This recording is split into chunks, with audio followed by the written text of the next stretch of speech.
Hello everyone, it's Lori Lococo and I'm a current City Councillor and I'm running for re-election in the Niagara Falls City election on October the 24th. I have a very special guest coming on to ask me a few questions. I'm just going to wait a few moments while she clicks in. While we're doing that, I'd like to give you some information. The election is on October the 24th. And we are going to be having a lot of advance polls. So I'm just waiting for my friend Merri. Just one second. There she is.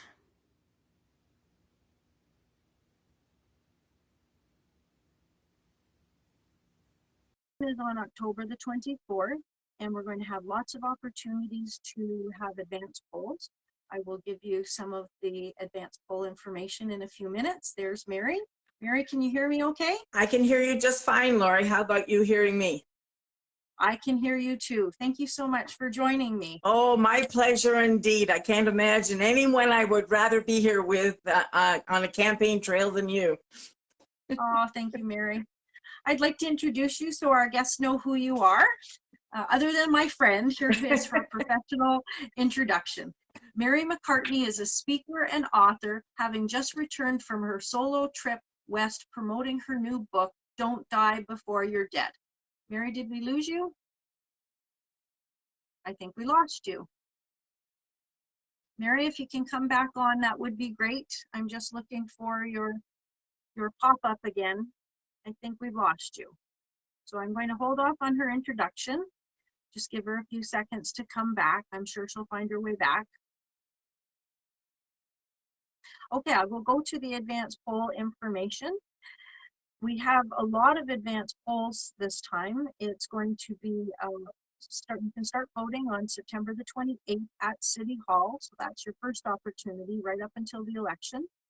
And then there's more opportunities at advance polls. We have a lot of them in Niagara Falls, and I'm just going to give you some of the dates while we try to get Merri back on.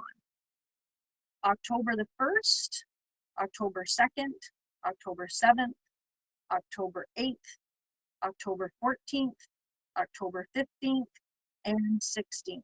So we have more advance polls than we have had before, and I think it's a great opportunity to get out and vote. It's really important that you go out and vote, because if you don't, some people say if you don't vote, you can't complain. I would encourage all of you to get out there and learn the candidates and who they are, what they represent, and do they connect with you. I'm not sure where Merri has gone. I'm just going to try to find out where she is.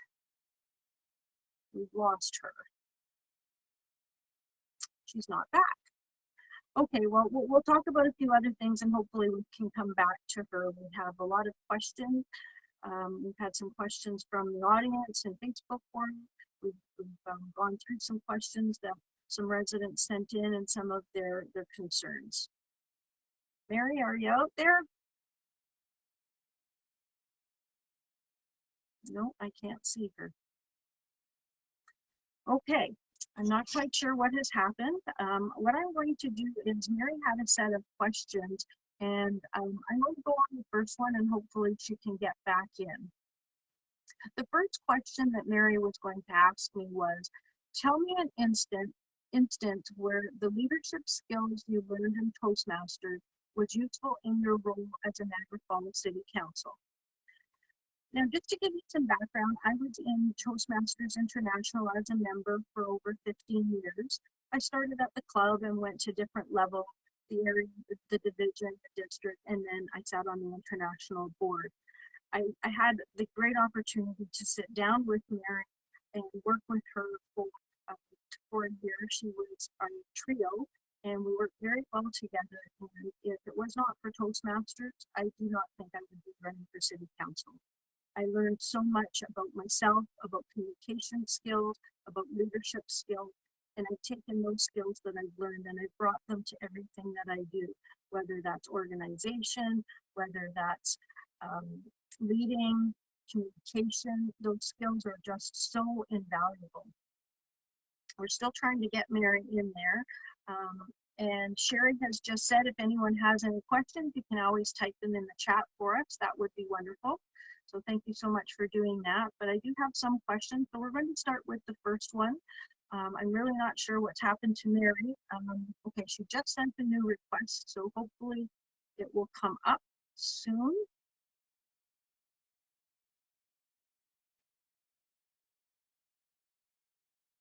It's still not coming up. So I'm going to go back to that question. The question was, tell us about an instance of leadership skills that you learned in Toastmaster that you felt useful as a Niagara Falls City Council. I can really think of one great one. In Niagara Falls, we had a debate, and it was a very contentious issue about allowing cannabis to be grown in the city of Niagara Falls. We had people that were in support of it. We had people who were not in support of it. We had people who were in support of it, but with certain guidelines and restrictions. This went over for about a couple of years, and we had an appeal on it. We had consultants working on it. We had staff working on it. Our counselors were doing their own research, talking to people, and figuring all of the information. It's quite hard when you have a topic and you're not an expert on it. We're not an expert on everything, so we try to learn as much as we can. Staff, we rely on our consultants. We finally got to the last meeting after having many public consultations, and our staff outlined, I think there were 6 or 7 different recommendations. And in hearing our council, some people liked one recommendation, some people didn't like another recommendation, and the recommendations went from the distance to another property, to what zoning could they be at, to restricting them altogether. So there were a lot of different recommendations, and I could see what was going to happen. Because these recommendations were being put as one package, it was either going to be vote yes for all of them or vote no for all of them. And realistically, I think we would have been stuck in the same position that we were at the beginning after all of those years of consultation and research. So what I decided to do was I did stand up and put a motion forward, and I wanted to break the recommendations down into individual motions. So that way everybody could vote on what they felt was appropriate, whether it was a 100-meter separation, 200-meter, 250, 500-meter, if it was industrial zone, or light industrial, if it was residential zone. Each councillor could choose which one they wanted to vote for or against. And I took that leadership step, and I saw what was going to happen. It was either going to be yes for all of them or no for all of them. And because I did that, we were able to go through each and every one of them and vote for what we wanted to and didn't. And we were finally able to accomplish it. You might agree with having cannabis in Niagara Falls, you might not agree with it, but because it's legal, it's something that our city council had to do.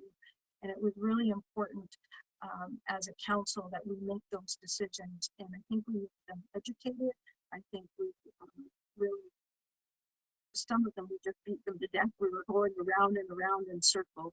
So I did think it was really important that we finally finalized that. And I think my Toastmaster skills in leadership and communication came in real handy there. And that I do attribute to Toastmasters.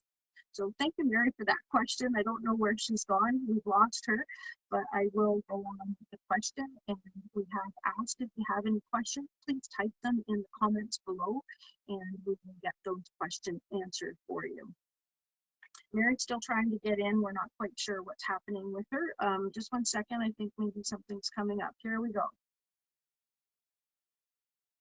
Okay, so she's adding. She's coming in there now, and I'm back. Oh, you're kidding me. oh, there you are. Okay. Oh, excellent. I am so sorry. I don't know what's happened, but technology is a wonderful thing. Lori, I'm just so glad that you're not a technical robot and you're always working well when you're supposed to be. And so thank you for being so patient and waiting for me. Oh, no problem. Thank you so much for coming on. I'm going to try to introduce you again. So Okay, other great. than my friends, this is my professional introduction of Merri Macartney. She is a speaker and an author, having just returned from her solo trip west, promoting her new book, Don't Die Before You're Dead. Merri is a Toastmasters past district governor, and we served together when I was district governor. Merri is a widowed senior whose message is, do what you can while you can, as long as you can. So thank you so much for coming on, Merri. I've always respected you. We've got along great. We've known each other for quite a few years, and Merri does a lot of interviews. She's done them with Rogers, Cogeco, through Toastmasters. She has her own speaking business, and I'm really glad that she's with us now. I am too, Lori. And, you know, you make me sound like I have all these great things going for me. But what people in your community might not know is just how valuable a mentor you were to me during those days in Toastmasters. You showed me firsthand how to chair meetings, how to handle difficult situations. We ran into a few complications with organizing some major events.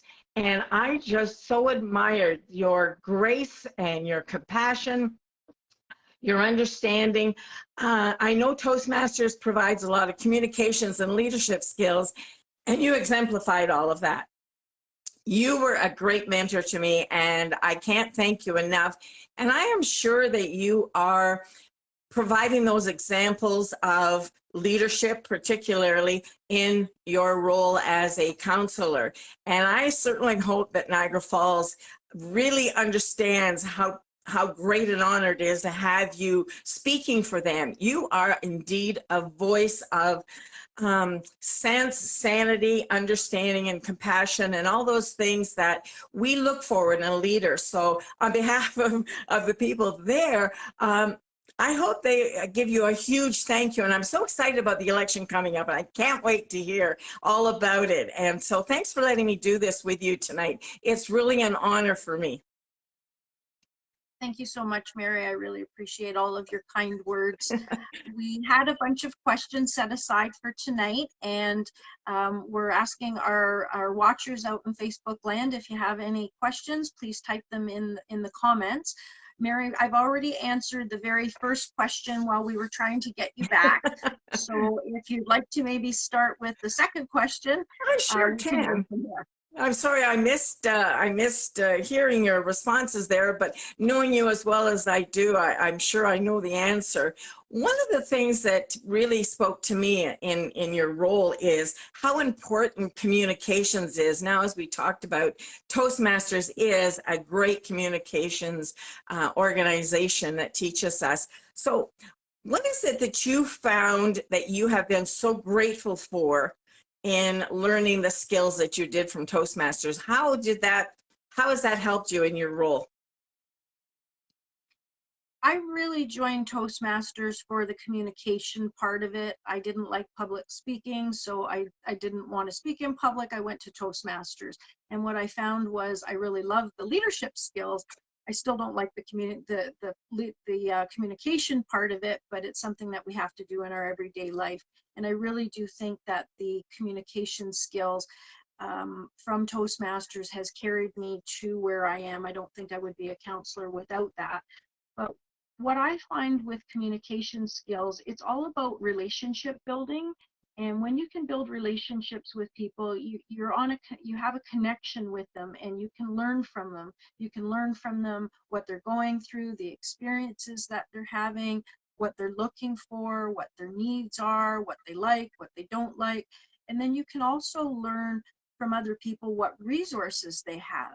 And I'm finding, not just in Niagara Falls, but I think in general, we always have these silos of different people around and different resources. And sometimes the silos don't talk to each other. And sometimes we have duplications of services. Sometimes we have huge gaps in services. But those communication skills that I learned in Toastmasters help me as a counselor, because then what I can do is build relationships with people, find out what they need, find out what they have to offer, and I'm a connector then. I'm able to connect people with what they're looking for and their needs. And without building those relationships, you can't do that. I might not know the answer when somebody calls me and asks a question, but hopefully I know who to go to get that answer, to get those resources. And I think communication is the key in this role is connecting. I don't have to do anything. I just find the two people, connect them, and then they go do their thing. And I think for me, that was the communication skill that's really helped me as a counselor.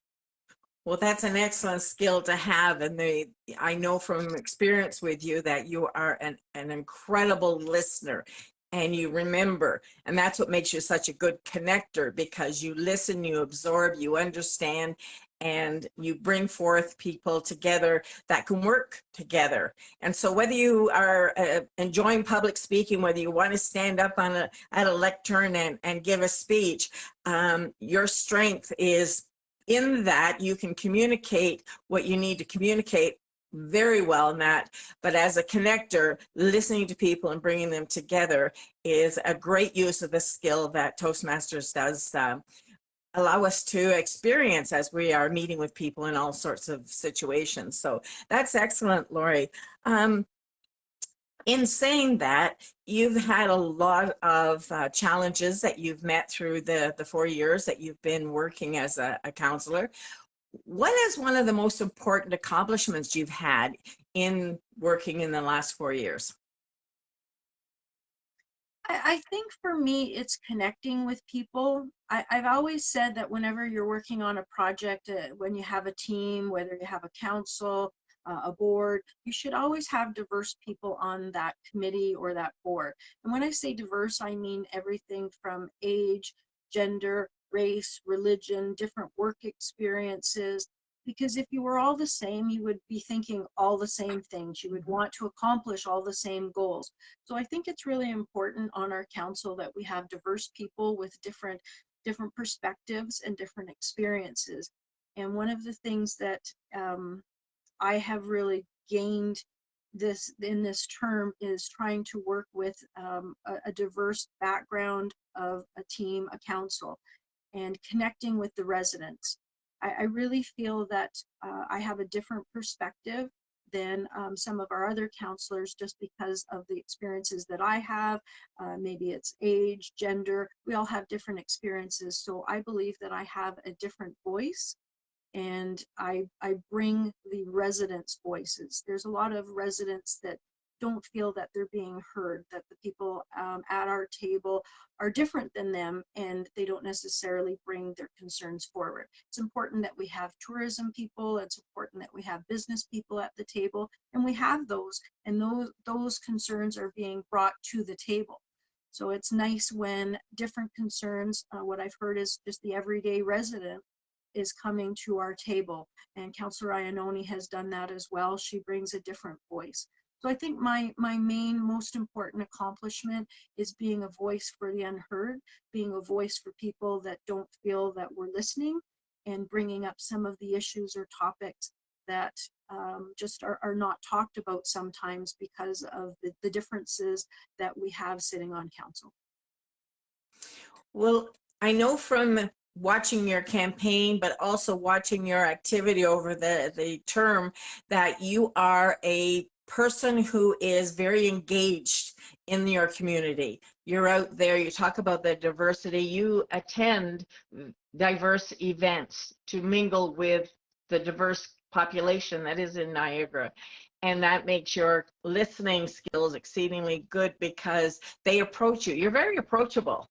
You have, you just have a way about you that invites people to come and say, hey, Lori, this is what's going on. What do you think? And I know that you take that to heart, you listen, and you serve the population, not a segment, not your neighborhood, but you are there to represent all of the people. And having said that, you know, we're human beings. We do struggle with all of us getting along together. And I'm sure there have been challenges in trying to balance the needs and the wants of such a diverse group of people. What are some of your challenges, or what would you think maybe is your biggest one that you've met head on and you've been able to come to some resolution or take it forward? Thanks for that question, Merri. I'll never forget when I was becoming district governor, and Merri will know the gentleman that I'm speaking about. He was our district governor before me, and one of the things he said to me was, Lori, you're going to be serving 4,500 people. So whatever decision you make, it needs to be for 4,500 people. It can't be for the person that's in front of you, that's complaining, that's yelling, that's crying, that's mad at you. It can't be just for the few people. It needs to be for all 4,500. And I always remembered that, because sometimes the people that you have in front of you, it's easy to make a decision that will please those people, but you have to think you need decisions that please all of our residents. And I've always remembered that. So that's one thing that I'd like to say about being a difficult decision. But some of the challenges I find is when you have a team, you have different people like we were talking about, and sometimes we don't have all of the information to make those decisions, whether that be a staff report. We have to look at the report that the staff gives us. It has a whole bunch of technical information and a perspective from a staff perspective. So what I try to do is always go out and do more research and learn and figure out a different perspective than our staff. I value and I respect our staff, but I always know that there's other perspectives there as well. And sometimes when you don't have all of that information, it's difficult to make those decisions. And some counselors, it's just like with teams, some counselors talk to each other, some counselors don't, and sometimes you have different information that's flowing back and forth, and not everybody has the same information. So sometimes it is hard to make a decision when you don't have all of that information. Sometimes I've read about things in the newspaper or heard things on the radio that I didn't know as a counselor. And I know it's hard because, you know, we're all busy, and we have our business development department who works on things for sometimes years before it comes to council. And I think the most difficult thing for me is not having all of the information. And sometimes that information is just a different perspective. It might not be a statistic. It might not be that type of thing as a statistic, but it might be a different perspective. And that's why I like talking to different people to get all of those. And then I pull all of that information, and then hopefully I can make a decision. Sometimes when I'm making decisions at council, it's not necessarily my decision that I'm voting for. It might be that I've talked to so many people and it's for the betterment of the city of Niagara Falls, for the residents, and it might not be what I would have done or when I would have done something, but I have to realize that it's not just my decision, it's a decision for everybody. That's great. Research and development are probably really strong suits for you. Probably, I know they are. You are not one to make decisions quickly, haphazardly. You do your due diligence, and I've watched as you've struggled to make decisions, as you try and weigh, you know, the betterment of whomever, who's going to get the most value out of things. But I know you to be a woman of research, and you always do your due diligence. So excellent at digging deep into getting the information you need. You don't look for an easy way out. That much I know, because, and you know, we do need sometimes to have that time to think about things, and you are a thinker. You don't come off without reasons for doing things. And so I would suggest to anybody who has questions for you to jump in here and ask them, because I know you will find an answer if you don't already have one, but what you do is logical and reasonable. So if people are questioning what you do, then they can ask and know that you have good reasons for what you're doing. How do you see things working? What kind of priorities do you see as being sort of top of the line for Niagara Falls as you move forward for the next term? Thanks, Merri. I just want to jump back to that question, that conversation we were just having, because I think this is really important. Even though I do all of my research and my homework and I talk to people, I go into council with an idea about how I'm going to vote. But once I get there, sometimes my vote can change. That could be, maybe there's something said differently in the presentation from a staff member. Maybe another counselor has brought up a different question or have put it in a different way, or maybe some new information has come in from a resident. So even I'm doing that research, I think I'm going in there knowing approximately what I'm doing, but it could change once I get there. I think that I'm also open to other perspectives, and if it is a change in information, and as much as I like to do planning and plan ahead of time, I am getting better at making decisions in the moment, hopefully having some of that information in the background. Excellent. Great point to go back to. Absolutely. A certain amount of flexibility is really important. And I'm sure you're looking for the good reasons that would require you to maybe think about things a little bit differently.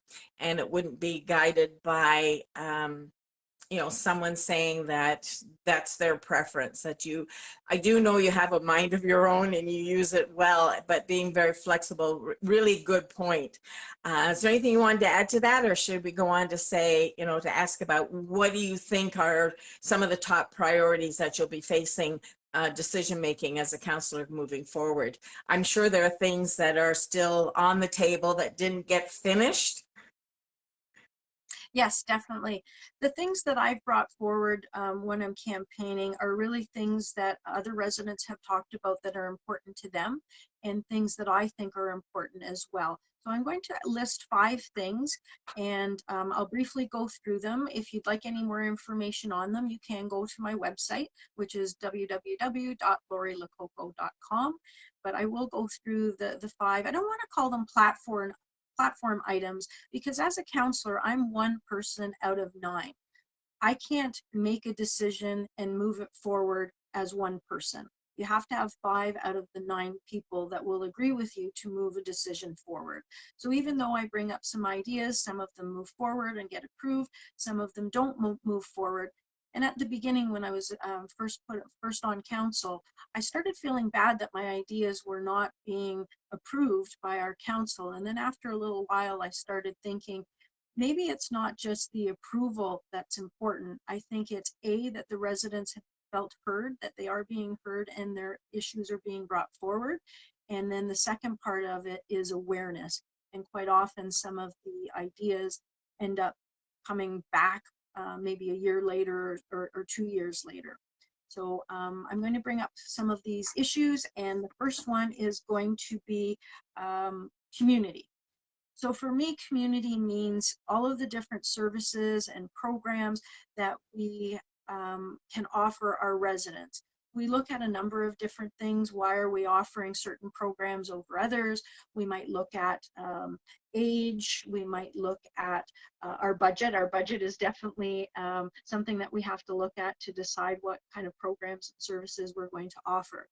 It can be anything from our transit, which is going to be transferred over to our region, but I'll speak of transit as we're holding on to it right now. Where does the bus go in our community? How many times an hour does it come by? How much does it cost? How much time does it take to get to a certain place? Those are things that are very important to people who use the transit system for transportation. We could look at our parks. What kind of amenities are in our parks? You know, is there a playground for the children? Is there green grass to go and have a picnic?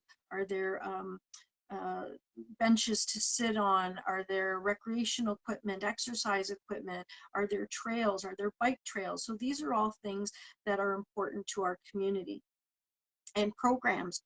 Seniors programs. We have a very high percentage of seniors in our city, so we do have a lot of programs that our seniors can utilize. Some of them are no cost, some of them are low cost, but those are all the decisions that we make for our community. And once people are happy with what they're receiving for their dollar, whether that be their tax dollar or the rate that they're paying for things, once they're happy, then you know, we can sometimes expand those services. Another one is snow plowing. How often do we snow plow?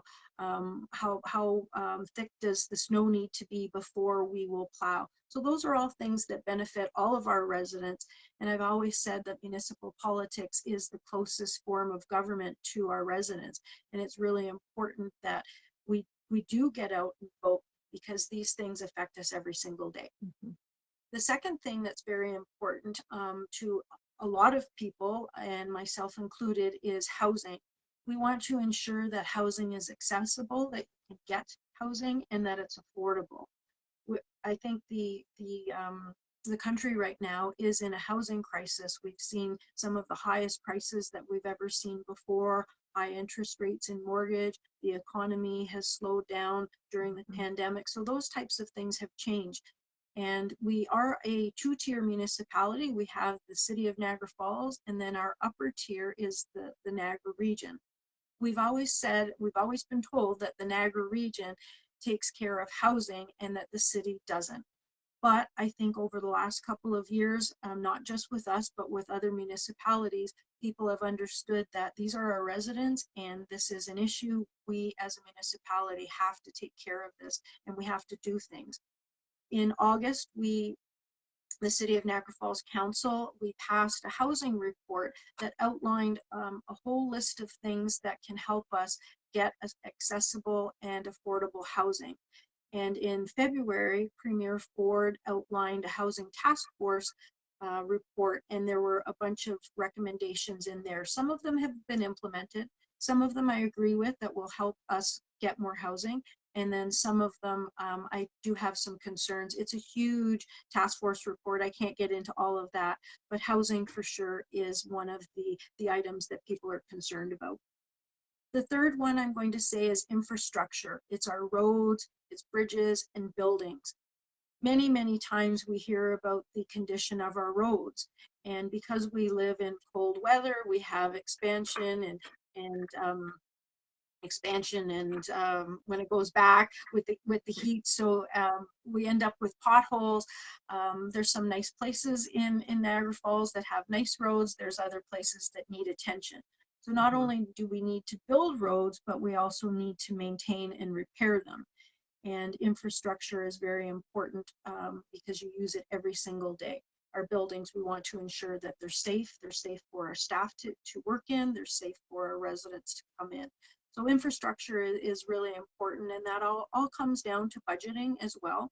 How much money do we have? How much money can we spend on it? So those are some important things, infrastructure. The next one is development, and I'm going to say sustainable development, and quite often people say to me, well, what is sustainable development? To me, development means that we need to balance developing to receive revenue into the city that we could utilize for other services and programs. And we need to balance that we're not utilizing and depleting the services and the resources that we have. Because if we do that, we're not going to be able to service our residents properly. And for development, if you think of an urban boundary, so we have this thing called an urban boundary, and it's basically a line that goes around our city. And within that boundary is where we have all of our services, our water, our sewer, those things. So that's our urban boundary. If we want to expand the urban boundary and build outside of it, or we have a choice about building inside the urban boundary, and it's called infill. Our council did decide to expand the urban boundary. That's not something that I wanted to do, but 5 beats 4, so here we are with an expanded urban boundary. And what's going to now happen is we now have to build roads and bring services to homes and businesses outside of that urban boundary. And usually they say development pays for development, and that's true to a certain point. The developer who's building that new development would pay for the roads and the services to go to that development. But everything has an expiration tag. So say, for example, if a road lasts for 40 years, or a bridge lasts for 100 years, or a sewer pipe lasts for certain time periods, once they expire, that developer is not paying for the repair or the replacement of that. And then that price tag goes on all of the residents to pay for. So I think we really need to be cautious about what we build, how much we build, and how far we build. It sounds nice to expand Niagara Falls, but then there's other things. Does the transit go out there? So, you know, we can't build a whole bunch of new homes and say we're going to put less parking because people are going to ride their bicycles and car share and that sort of thing. But if we don't have a transit system out there, that's going to be a problem.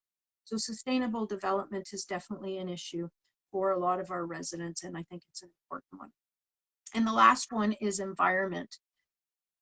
If we take care of Mother Nature will take care of us. We can't deplete all of our resources. If we deplete them, we're not going to have any trees left, any grass, any green areas, rivers, salamanders, frogs, all of the wildlife. It's really important that we look at all of this. And the challenge we have in Niagara Falls is that we do not have a tree bylaw. And what I mean by that is there's no guidelines for people when they want to cut trees down. How many, how much, how high, how big. There are no tree bylaws within Niagara Falls. However, there is a bylaw at the Niagara region, and every time we had a huge section of trees being cut down, people would call me and say, Lori, they're cutting trees down behind so-and-so. And I would call the city and they say, we don't have a bylaw, contact the region. And I would contact the region and then they would say, well, we go by a forestry definition. We will only preserve trees at a hectare of an acre and 1,000 trees a certain size. I don't know the exact dimensions, but 1,000 trees at a certain size. Or you could go down to 750 trees with a bigger size, or down to 500 trees a bigger size. So every time I called the region, they kept saying, we can't preserve those trees because of this definition. And I finally said, well, maybe it's time to change that definition. We need to preserve more trees. Maybe it's making it smaller than a hectare. Maybe it's making less trees than 1,000. We need to look at that. And I did bring a motion forward to our city council to look at a tree bylaw and look at our tree canopy and the forestry definition. So that's one area of the environment that we could look at. And a lot of it is a balance between developing and the environment. I don't consider myself a tree hugger. I really don't like that word, but some people say that anybody that thinks about the environment is a tree hugger.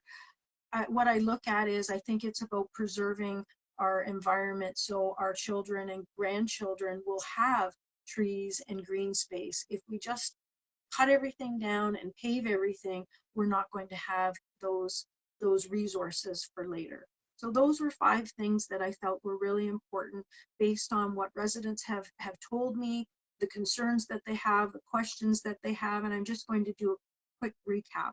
The first one is community. The second one is housing, whether that be accessible or affordable, infrastructure, and then development, sustainable development, and environment. So those are the 5 issues. It sounds like a full plate, Lori, and well thought out for sure. And probably most communities will have that kind of a basis going forward for their coming years. Now, you've lived in Niagara Falls a long time, right?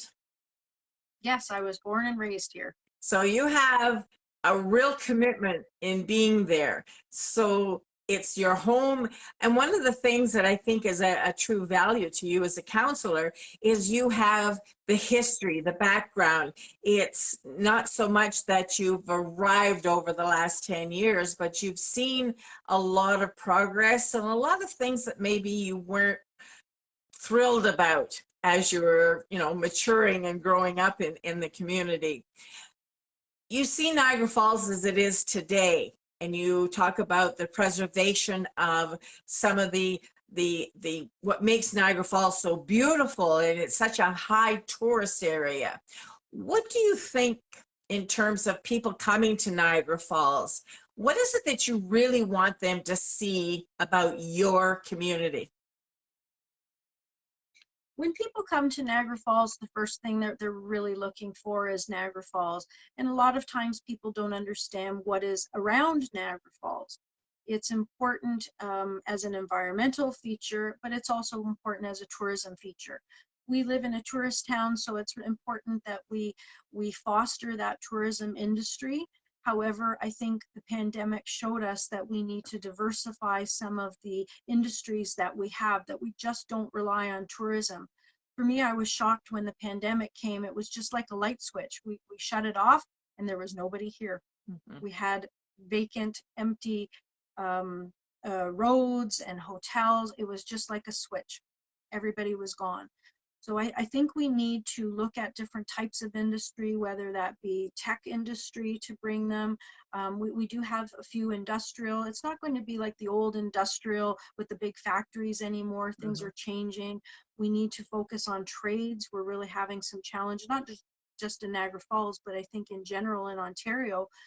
They're even talking about putting a lot of money into having people go to trade schools, because we just don't have those anymore. Right. So when you come to Niagara Falls, hopefully you're coming for the nature, the environment.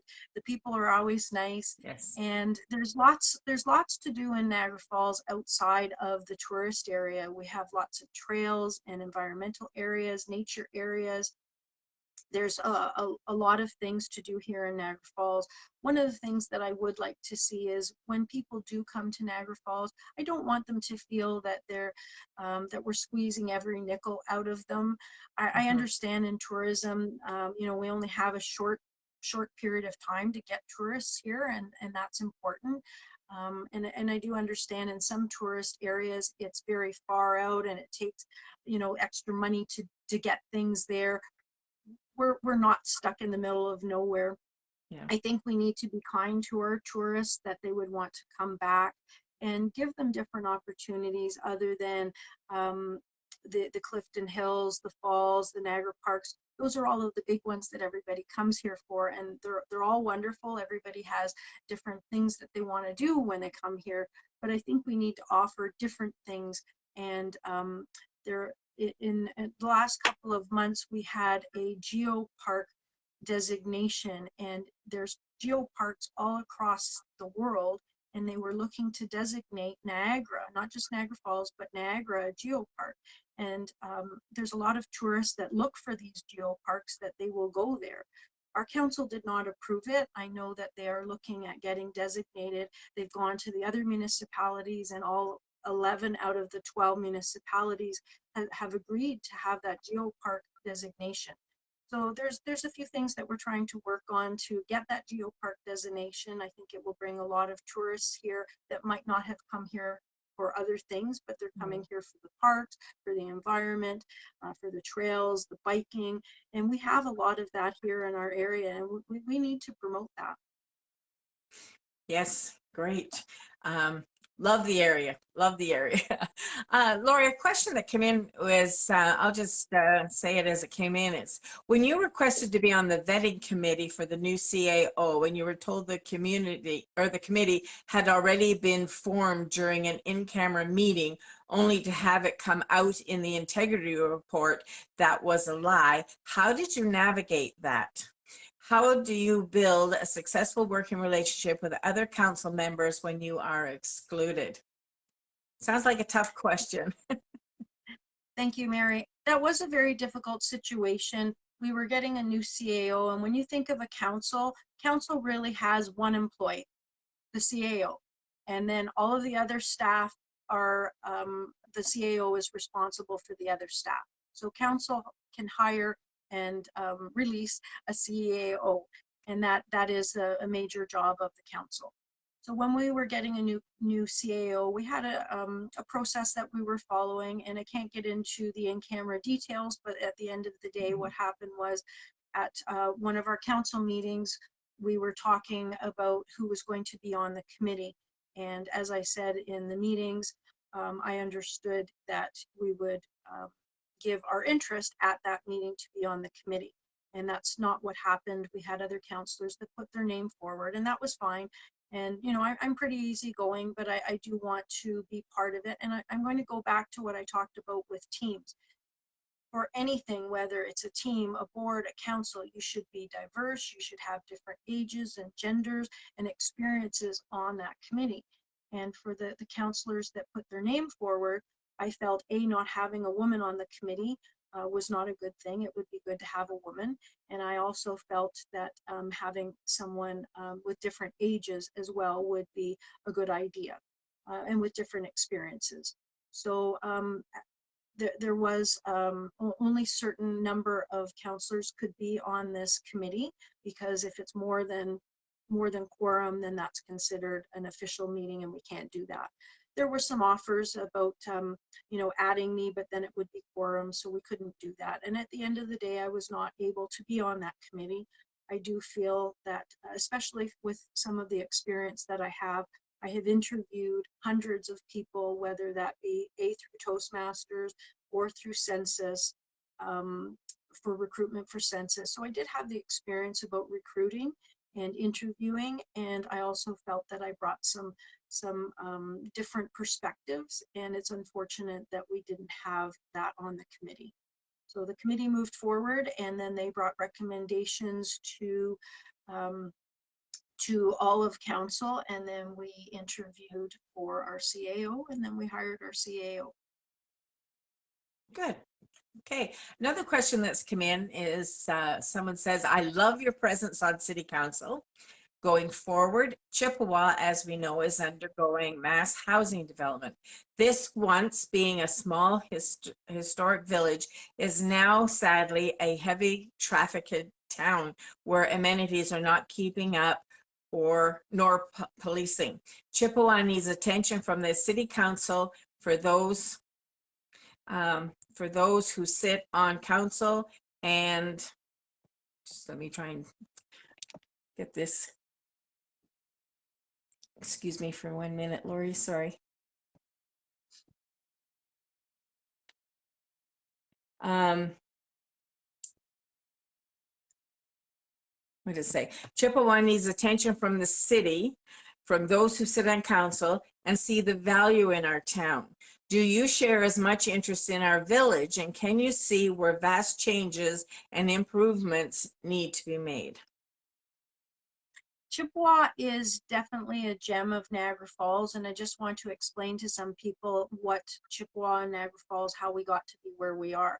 Niagara Falls is an accumulation. We amalgamated with many small towns, and Chippewa was one of the last towns. Niagara Falls is very spread out geographically, and that's why, because we had 5 different smaller towns, and now we're Niagara Falls. And Chippewa has some different needs than we do in the city. There's always a lot of contention about Chippewa and wet weather. A lot of our residents in certain areas in Chippewa, they have issues when they flush the toilet. It doesn't flush properly because of the sewer and wastewater system. Some of our residents have flooding in their backyard, and some of the Chippewa residents have flooding in their basement.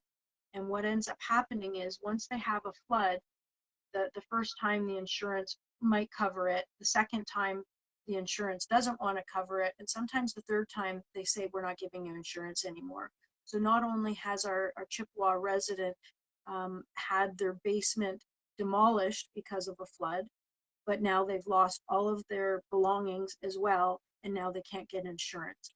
So I know our staff say that we're working towards fixing these issues, and it's probably going to be 5 to 7 years before we get a real fix. And that fix is the South Niagara water and wastewater plant that we're going to be building as the region and the city of Niagara Falls. That's 5 to 7 years from now. So as a counselor, when I sit and listen to a resident saying, my basement keeps on flooding, my backyard keeps flooding, I'm losing everything, I don't have insurance. And then I listen to our staff saying, well, we have certain things that will fix that, but it's not coming until later. I have to balance about, do we put more development in Chippewa? And I've really struggled with this. Development, as I talked about, needs to be a very balanced approach, but in Chippewa, I'm looking at it very differently. I'm looking at it, how can we keep adding? Like one of the last development projects was 1,000 houses, and then the one beside it was 700 and some. So now you have all of these extra people living in Chippewa. Yes, they're going to build the new pipes and sewer pipes in the new development, but it still ends up putting a strain on Chippewa. So for me, I don't think that we should be building in Chippewa if we don't have the infrastructure to handle all of those people. So it definitely is a challenge, and it's a balance. The other issue out in Chippewa is it's some of the only land, vacant land that we have left in the city. We're pretty much built. There's a little bit at the north end, but there's a lot in the south end. And there's some green fields, there's agricultural land, which we also need to be looking at to saving our agricultural land and not putting residential or industrial on it. We also need to be looking at the trees, and I did speak about the trees earlier. So for me, when I look at a development in Chippewa, I'm thinking about the residents, their basements, their backyard, their flushing or non-flushing toilets. I'm thinking about the trees, the green space, and the agricultural. So it's a lot of balancing, and sometimes I feel like I have a different hat on at the same time, and all of the interests are just competing, and it's really hard to make those decisions. And maybe my decision might be different than another councillor, but this is how I feel about Chippewa and development and infrastructure. Before I ask you other questions, Lori, I just want you to know that you've been thanked for the answers that you've given so far. So I'm not sure, I thought that I had already asked this one, but I'll say it again just to make sure that it does get covered, seeing as someone has taken the time to step into our conversation. What do you think the most important priority for Niagara Falls is for this upcoming term? Was that something we discussed? Well, we talked about some of the priorities that some residents have talked about and that I feel are some top things. But in that specific question, what I might say is the economy. We've been really affected by the pandemic. Because we're in a tourism city, a lot of our residents, I think, I want to say, sorry, I can't remember the number, but it's a high percentage of our residents were in the tourism industry, and it got shut down. People lost their homes, people lost their businesses.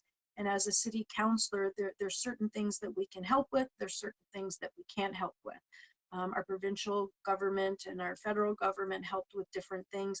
But I think that we do need to look at rebuilding not just the tourism industry, but our industry in general, as I was talking about having different industries here in Niagara Falls, whether that be industrial, technology. So we do need to focus on that. And I know the city, we have a certain amount of money coming in as a city, and then we spend that for our residents. If we don't have money coming in, we are in the same position as a resident would be too. So we had to be very careful with our budget and what we were going to do with the money that was coming in. We did some things as city council. We cut down the interest rate on late payments.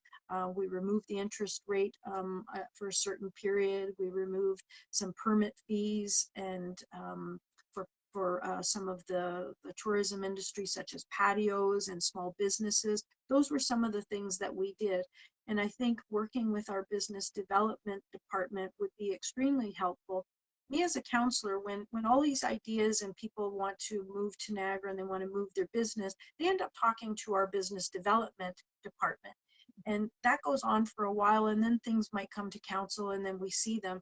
So I personally would like to work more with our business development to understand what are the upcoming things, because if you know more about it when it's happening compared to a year and a half later, you might be able to have some more input, learn some more. I learn stuff every single day. We have staff that's at City Hall that have a specific area, and that's what they know, whether that's engineering, municipal works, law enforcement.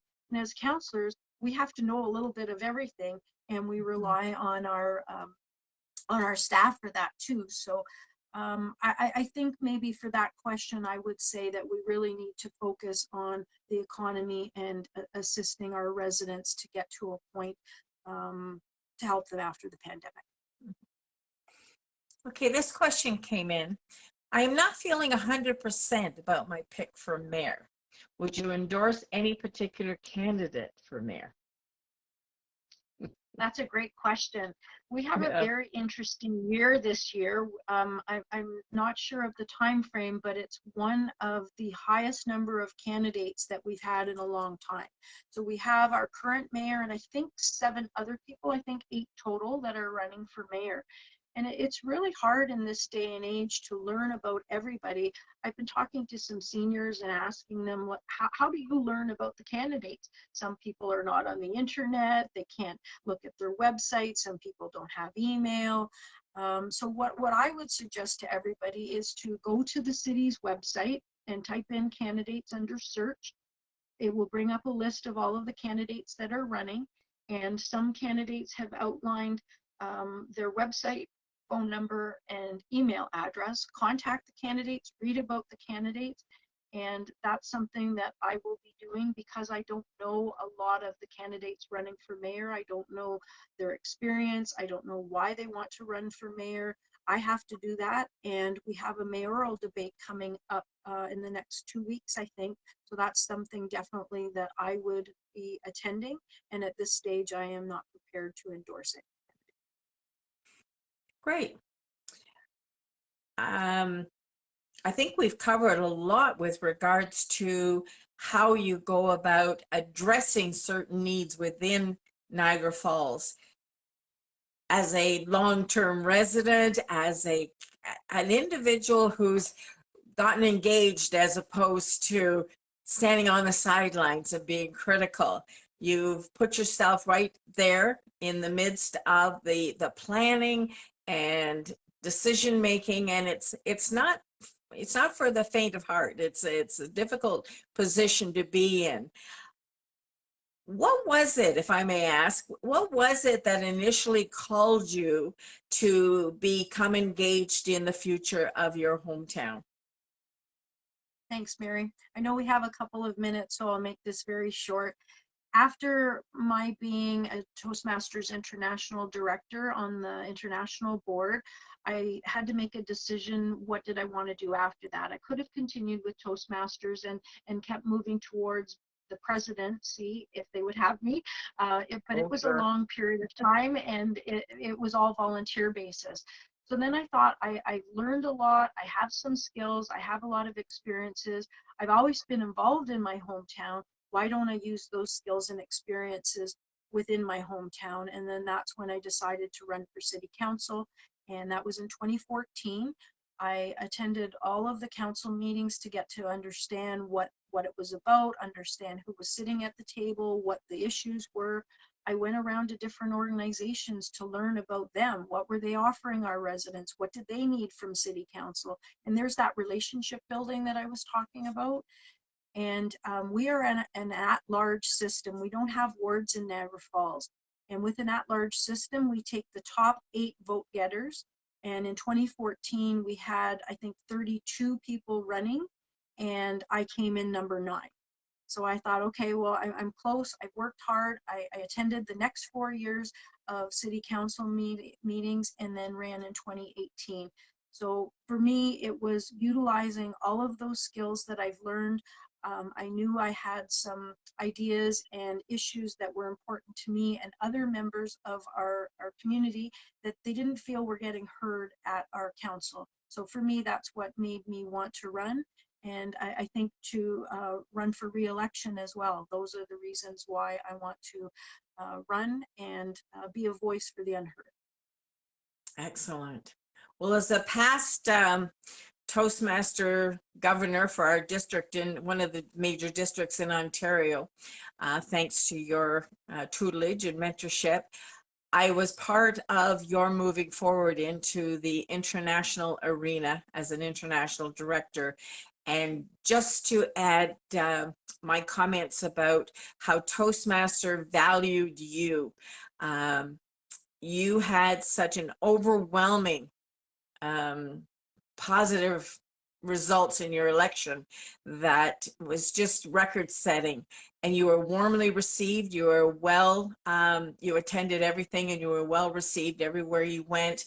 And I think Toastmasters International misses you, and I know that Niagara Falls has gained much that Toastmasters has lost. So Lori, your community, I'm sure, is right there behind you, wishing you all the best going forward for the upcoming elections. And boy, I'd be right there if I was in the community. It's been a privilege to know you and to watch you and to see how you are making a difference. So it's great to have you representing a good, positive impact.